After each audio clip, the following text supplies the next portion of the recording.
रक्षी पूरे तरीके से प्लानिंग कर रही है कि किस तरीके से अपने मामू जान से हर चीज़ को हथिया लिया जाए, क्योंकि वो जानती है कि उसका शोहर कुछ भी नहीं कर सकता है और वो किसी काबिल नहीं है। लेकिन फिर उसकी बातों में आके अनजान बन जाती है। अपनी माँ से जैसे ही इस बात का जिक्र करती है कि उनके घर के हालात बहुत सख्त ख़राब हैं, जिस पर उसकी माँ कहती है कि अब ये बातें करने का फ़ायदा नहीं, तुमने ज़ारा के पीछे लग के ये सारा कुछ कर लिया, अब मुझे मत कहना। जिस पर आप देखेंगे कि वो कहती है कि लेकिन वो तो मेरी भलाई के लिए सब कुछ करना चाह रही थी, मैं जानती हूँ इस बात को कि वो मेरा बुरा नहीं चाहती है, लेकिन यकीन मानिए जो कुछ भी हुआ उसने अपने फ़ायदे के लिए नहीं बल्कि मेरे फ़ायदे के लिए किया है। और आप इतनी खुदगर्ज कैसे हो सकती हैं?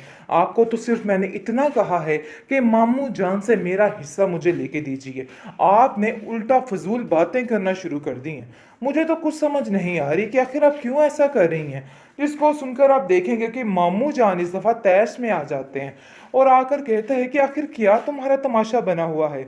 मुझे समझ नहीं आ रही है कि तुम्हारे घर के हालात कैसे जा रहे हैं। आए दिन तुमने कोई ना कोई नया बंड खड़ा किया होता है, कोई ना कोई ऐसा मसला तुम्हें दरपेश होता है जिसकी वजह से पूरे घर में टेंशन बन जाती है।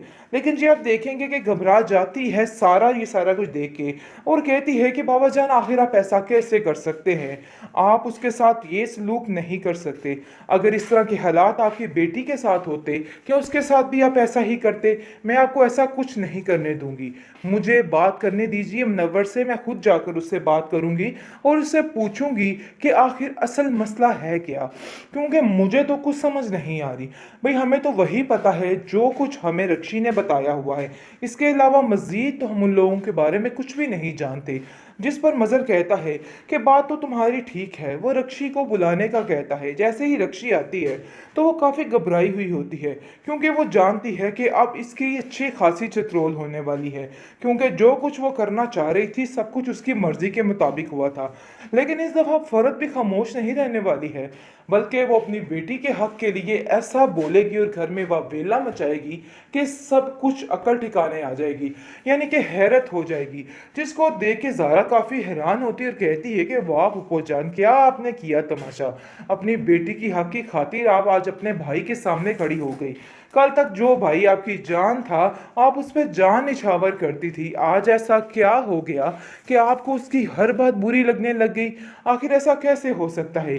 जिस पर आप देखेंगे कि फ़रत कहती है कि तुम जो हो ना वही बन के रहो, मेरे मामलात तक पहुंचने की ज़रूरत नहीं है। लेकिन जी आप देखेंगे कि सारा कहती है कि बहुत जल्द अब सारी बातें खुल के सामने आने वाली हैं। तैयार हो जाइए, क्योंकि अब आप इस घर में ज़्यादा देर तक नहीं रुकने वाली, ये मेरा आपसे वादा है। जिस पर आप देखेंगे कि परेशान हो जाती है फ़रत और कहती है कि मैं तुम्हारी बातों पे कैसे यकीन करूं, हम यहाँ से कहीं नहीं जाएंगे। हमने एक उम्र लुटाई है इस घर में और सारा कुछ संभाला मैंने ही है, और ये बात तुम बड़े अच्छे तरीके से जानती हो। जिस पर आप देखेंगे कि आदिल कहता है कि तुम बार बार मेरी माँ को यहाँ से जाने के ताने क्यों देती हो? मानता हूँ कि हर चीज़ गलत है, लेकिन देखो ये चीज़ मुझे बिल्कुल भी मुनासिब नहीं लगती है, आइंदा से प्लीज़ ये बात मत करना। जिस पर ज़ारा साफ साफ कह देती है कि देखो आज तुम्हें ये बात कैसी लग रही है, और जब तुम्हारी माँ ने मेरी माँ को इस घर से निकाला था तो तब तो कहीं कोई भी नहीं बोल रहा था, सब कुछ खामोश था, लेकिन आज हर एक को अपना हक जताने की याद आ गई है और आपको पता चल चुका है कि हक कैसे जताया जाता है। लेकिन अब ये बातें ज़्यादा देर तक खामोशी से नहीं गुजारी जा सकती है, ये बात तुम भी समझ लो। रक्षी पूरे तरीके से प्लानिंग कर रही है कि किस तरीके से अपने मामू जान से हर चीज़ को हथिया लिया जाए, क्योंकि वो जानती है कि उसका शोहर कुछ भी नहीं कर सकता है और वो किसी काबिल नहीं है। लेकिन फिर उसकी बातों में आके अनजान बन जाती है। अपनी माँ से जैसे ही इस बात का जिक्र करती है कि उनके घर के हालात बहुत सख्त ख़राब हैं, जिस पर उसकी माँ कहती है कि अब ये बातें करने का फ़ायदा नहीं, तुमने ज़ारा के पीछे लग के ये सारा कुछ कर लिया, अब मुझे मत कहना। जिस पर आप देखेंगे कि वो कहती है कि लेकिन वो तो मेरी भलाई के लिए सब कुछ करना चाह रही थी, मैं जानती हूँ इस बात को कि वो मेरा बुरा नहीं चाहती है, लेकिन यकीन मानिए जो कुछ भी हुआ उसने अपने फ़ायदे के लिए नहीं बल्कि मेरे फ़ायदे के लिए किया है। और आप इतनी खुदगर्ज़ कैसे हो सकती हैं? आपको तो सिर्फ़ मैंने इतना कहा है कि मामू जान से मेरा हिस्सा मुझे लेके दीजिए। आपने उल्टा फ़िज़ूल बातें करना शुरू कर दी हैं। मुझे तो कुछ समझ नहीं आ रही कि आखिर आप क्यों ऐसा कर रही हैं? जिसको सुनकर आप देखेंगे कि मामू जान इस दफ़ा तैश में आ जाते हैं और आकर कहते हैं कि आखिर क्या तुम्हारा तमाशा बना हुआ है?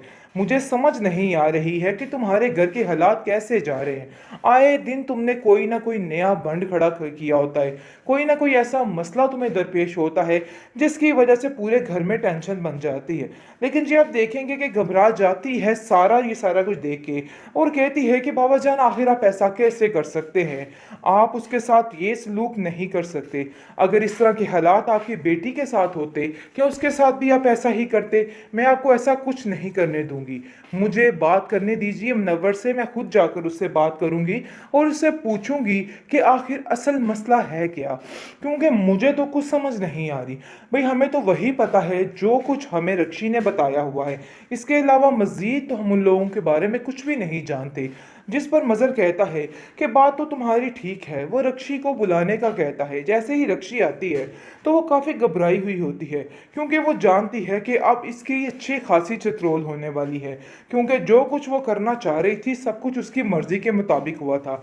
लेकिन इस दफ़ा फ़रत भी खामोश नहीं रहने वाली है, बल्कि वो अपनी बेटी के हक के लिए ऐसा बोलेगी और घर में वह वेला मचाएगी कि सब कुछ अकल ठिकाने आ जाएगी, यानी कि हैरत हो जाएगी। जिसको देख के ज़ारा काफ़ी हैरान होती है और कहती है कि वाह फूफो जान, क्या आपने किया तमाशा? अपनी बेटी की हक की खातिर आप आज अपने भाई के सामने खड़ी हो गई। कल तक जो भाई आपकी जान था आप उस पर जान निछावर करती थी, आज ऐसा क्या हो गया कि आपको उसकी हर बात बुरी लगने लग गई? आखिर ऐसा कैसे हो सकता है? जिस पर आप देखेंगे कि फ़रत कहती है कि तुम जो हो ना वही बन के रहो, मेरे मामलात तक पहुंचने की ज़रूरत नहीं है। लेकिन जी आप देखेंगे कि सारा कहती है कि बहुत जल्द अब सारी बातें खुल के सामने आने वाली हैं। तैयार हो जाइए क्योंकि अब आप इस घर में ज़्यादा देर तक नहीं रुकने वाली, ये मेरा आपसे वादा है। जिस पर आप देखेंगे कि परेशान हो जाती है फ़रत और कहती है कि मैं तुम्हारी बातों पे कैसे यकीन करूं? हम यहाँ से कहीं नहीं जाएंगे। हमने एक उम्र लुटाई है इस घर में और सारा कुछ संभाला मैंने ही है और ये बात तुम बड़े अच्छे तरीके से जानती हो। जिस पर आप देखेंगे कि आदिल कहता है कि तुम बार बार मेरी माँ को यहाँ से जाने के ताने क्यों देती हो? मानता हूँ कि हर चीज़ गलत है, लेकिन देखो ये चीज़ मुझे बिल्कुल भी मुनासिब नहीं लगती है। आइंदा से प्लीज़ ये बात मत करना। जिस पर ज़ारा साफ साफ कह देती है कि देखो आज तुम्हें ये बात कैसी लग रही है, और जब तुम्हारी माँ ने मेरी माँ को इस घर से निकाला था तो तब तो कहीं कोई भी नहीं बोल रहा था, सब कुछ खामोश था। लेकिन आज हर एक को अपना हक जताने की याद आ गई है और आपको पता चल चुका है कि हक कैसे जताया जाता है। लेकिन अब ये बातें ज़्यादा देर तक खामोशी से नहीं गुजारी जा सकती है, ये बात तुम भी समझ लो।